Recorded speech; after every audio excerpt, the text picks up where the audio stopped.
सिंध के सरकारी स्कूल्स में बच्चों को दोपहर का मुफ्त खाना फराहम करने का फैसला। प्रोग्राम का पहला मरहला कराची के जिला मलीर से शुरू होगा। सिंध हुकूमत की जानिब से आलमी इदारे के इश्तराक से सरकारी स्कूल्स में बच्चों को दोपहर का मुफ्त खाना फराहम करने का फैसला कर लिया गया।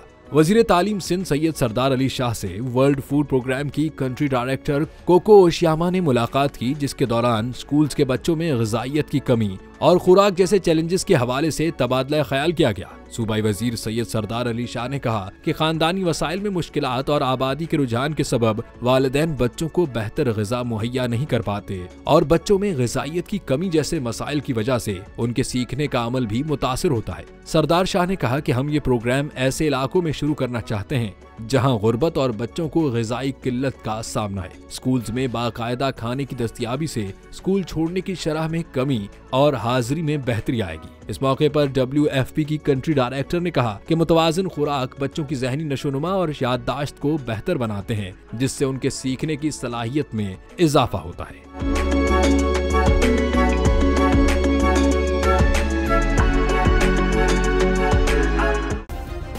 सब्सक्राइब करें और बेल दबाएं ताकि कोई खबर रह न जाए।